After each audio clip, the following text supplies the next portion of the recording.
ഈ ഇന്റർവ്യൂ എവിടെ നടക്കുന്നേ? ദാ അവിടെ. ആ താങ്ക്സ്.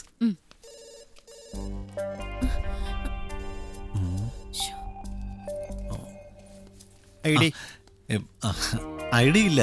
അപ്പൊ ഇന്റർവ്യൂവിന് വന്നല്ലേ? അത് ഇന്റർവ്യൂവിന് വന്നല്ല, ഇന്ദുവിനെ കാണാൻ വേണ്ടി വന്നതാ. ഇന്റർവ്യൂവിന് വന്നവർക്ക് മാത്രം ഇവിടെ അത്യാവശ്യ കാര്യം പറഞ്ഞിട്ട് അല്ല, ഇന്ദുവിനെ കണ്ടൊരു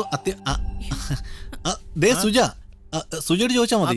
അറിയാവുന്ന കുട്ടി വരൂ വരൂ. ഇയാള് കുട്ടിയുടെ ആരെങ്കിലും ആണോ? സംസാരമൊക്കെ പുറത്ത് പ്ലീസ് പ്ലീസ്. എന്താ? അത് എനിക്ക് ഇന്ദുവിനോടൊരു കാര്യം പറയാനുണ്ടായിരുന്നു. ഇന്ദു ഇന്റർവ്യൂ അറ്റൻഡ് ചെയ്തോണ്ടിരിക്കുക. ഓ, എന്നാ താനെന്ന് വന്നേ. എന്താ കാര്യം?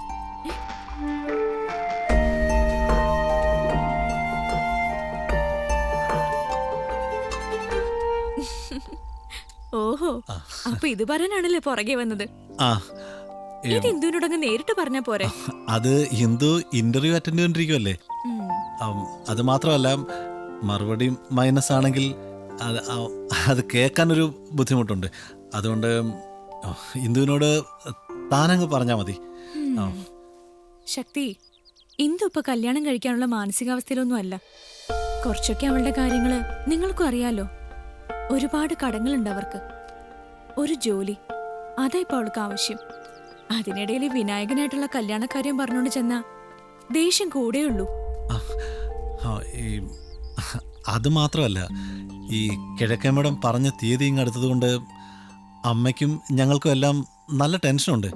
അതുകൊണ്ട് സുജ തന്നെ ഇക്കാര്യം ഇന്ദുവിനോട് സംസാരിച്ച് എങ്ങനെയെങ്കിലും ഒന്ന് സമ്മതിപ്പിച്ചാൽ മതി പ്ലീസ്. അങ്ങനെയാണെങ്കിൽ കൂട്ടുകാരനോട് പറ, അവളെ ഒന്ന് സഹായിക്കാൻ. എന്താ? എത്ര കാശ് വേണം? വിനായകന്റെ കയ്യിൽ നിന്ന് കാശ് വാങ്ങാൻ അവളുടെ അച്ഛൻ സമ്മതിക്കില്ല. അതെന്താ? ഈഗോ തന്നെ കാരണം. പിന്നെ ആ പാറ പൊട്ടിക്കാനുള്ള സ്ഥലം എഴുതി കൊടുത്താ അതോടെ അവരുടെ കടങ്ങളൊക്കെ തീരും. ഇന്ദുവിന്റെ അച്ഛന് സന്തോഷമാവും. എന്നിട്ടാവാം കല്യാണം. പാറപ്പുറം എഴുതി കൊടുത്താ കല്യാണം നടക്കുമോ? നടക്കും. ഇവൻ പറയുന്ന പോലെ പാറപ്പുറം എഴുതി കൊടുത്താ എങ്ങനെ വക്കില്ലേ? ശക്തി പറയുന്നതിലും കാര്യമുണ്ട്. ഇന്ദുവിന് വിനായകനോട് ചോദിക്കാനുള്ള മടി കൊണ്ടായിരിക്കാം ഫ്രണ്ടിനെ കൊണ്ട് ചോദിപ്പിച്ചത്. പാറപ്പുറം എഴുതി കൊടുക്കാം, പക്ഷെ മാധവേട്ടന്റെ പേരിൽ വേണ്ട. ഇന്ദുവായിട്ടുള്ള വിവാഹം കഴിഞ്ഞാൽ പിന്നെ ഭൂമി നിങ്ങളുടേതാവില്ലേ? സാറ് പറയുന്ന ശരി. ഇന്ദു ആകെ ടെൻഷനില്ല. പാതിരാത്രിക്ക് പോലും കൊട്ടേഷൻകാര് വീട്ടിൽ കയറുന്ന പറയുന്നത്. ഇപ്പൊ നീ സഹായിക്കുകയാണെങ്കിൽ ഇന്ദുവിന്റെ മനസ്സിൽ നിന്നെ കുറിച്ചുള്ള ഇപ്പോഴത്തെ ഇമേജ് ഒന്ന് മാറിക്കിട്ടും. മാത്രമല്ല അമ്മാവന് സന്തോഷമാകുകയും ചെയ്യും. അതെ. വക്കീലേ, രജിസ്ട്രേഷനുള്ള ഏർപ്പാട് ഇന്ന് തന്നെ ചെയ്യണം. ഇന്ന് തന്നെ വേണോ? വേണം. ശരി. ഡോക്യുമെന്റ് പറഞ്ഞതുപോലെ ഈ മാസം അവസാനം കല്യാണം. ഇന്ദുവിടെ? ഇന്ദു വന്നില്ല ശക്തി. അതെന്താ? അത് ഇന്ദുവിന് വരാൻ പറ്റിയില്ല. ഞാൻ പറയുന്നത് സമാധാനത്തോടെ കേൾക്കണം. ശക്തി എന്നോട് പറഞ്ഞതൊക്കെ ഞാൻ ഇന്ദുവിനോട് പറഞ്ഞു. എന്നിട്ട്? അവൾക്ക് ഇഷ്ടമാ, കല്യാണത്തിന് സമ്മതമാ. പക്ഷേ അവളുടെ ആ ഇഷ്ടം നിങ്ങളെല്ലാം ആഗ്രഹിക്കുന്നത് പോലെ വിനായകനോടല്ല, ശക്തിയോട്.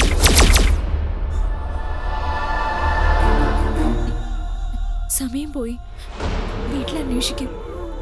ഞാൻ പോട്ടെ.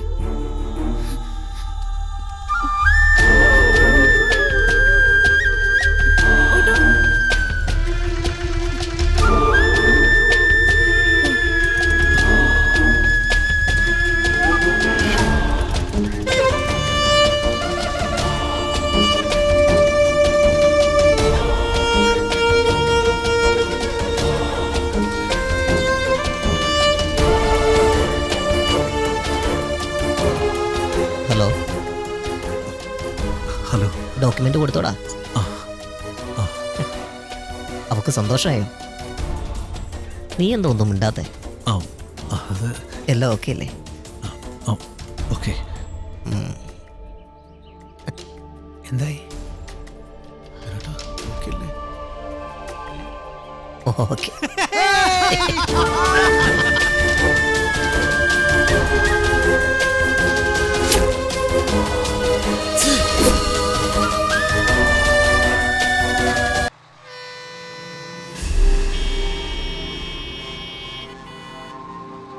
പറഞ്ഞു വെച്ച കല്യാണം നടന്നില്ലെങ്കിൽ പിന്നെ വിനായകൻ ഈ ഭൂമിയിൽ ജീവിച്ചിരുന്നിട്ട് കാര്യമില്ല.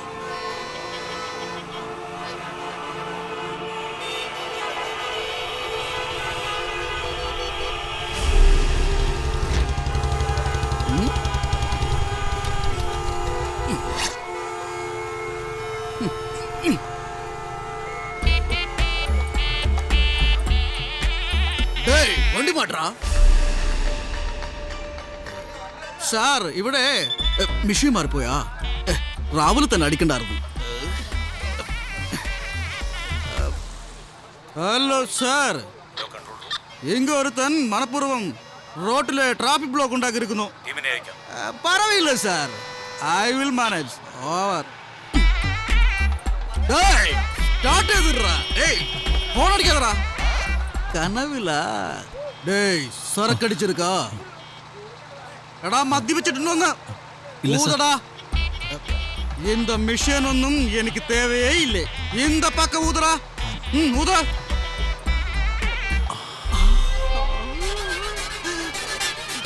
ബിയർ.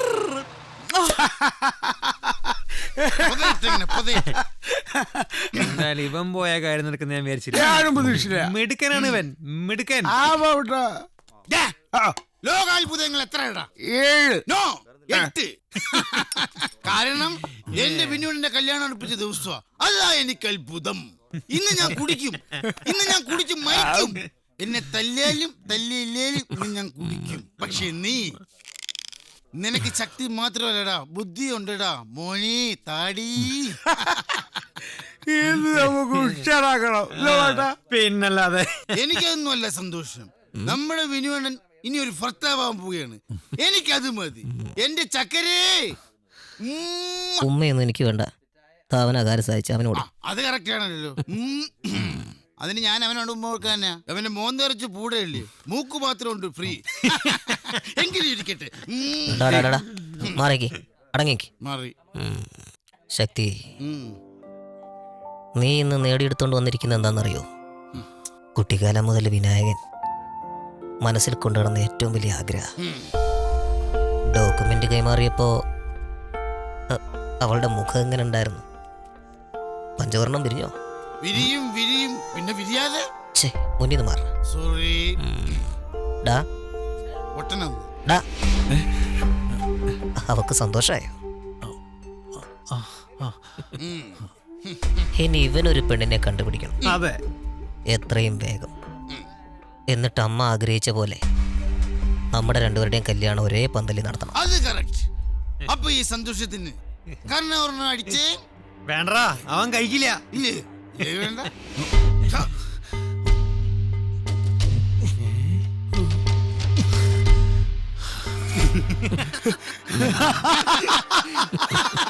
ഇവൻ പാലായിരിക്കും കുടിച്ചിട്ടില്ല. നിങ്ങൾ പറഞ്ഞേ ഇവൻ നല്ല സൂപ്പർ അടിക്കാരൻ തന്നെ. നീ എന്താ സുജയ് പറയുന്നേ? നിന്നോട് ആരെങ്ങനെയൊക്കെ പോയി പറയാൻ പറഞ്ഞേ? ദൈവം നിന്റെ കൈയും കാലും വിറച്ചിട്ട് വയ്യ. നിന്നോട് ഞാൻ പറഞ്ഞു ഇങ്ങനെയൊക്കെ ചെയ്യാൻ? ഞാൻ അത്രയ്ക്കൊന്നും ചിന്തിച്ചില്ല. നിങ്ങളെ കടം വാങ്ങിയ കാശ് തിരിച്ചു കൊടുക്കാനൊരു വഴി അത്രമാത്രം കരുതിയുള്ളൂ. അതൊക്കെ അറിയാം. പക്ഷെ വിനായകന്റെ സ്വഭാവം നിനക്ക് അറിയാവുന്നതല്ലേ? ആ ഗൗഡിയേക്കാൾ വലിയ പ്രശ്നക്കാരനാ. വഞ്ചിച്ചു എന്നറിഞ്ഞ കൊന്നു കളയും. ഞാൻ പോയി വിനായകനെ ശക്തിയും കണ്ട് മാപ്പ് പറഞ്ഞ് മുദ്രപത്രം തിരിച്ചേൽപ്പിക്കാം. അതിനെ നടക്കില്ല. ആ പേപ്പർ അച്ഛൻ എന്റെ കയ്യിൽ നിന്ന് വാങ്ങിച്ചോണ്ട് പോകും.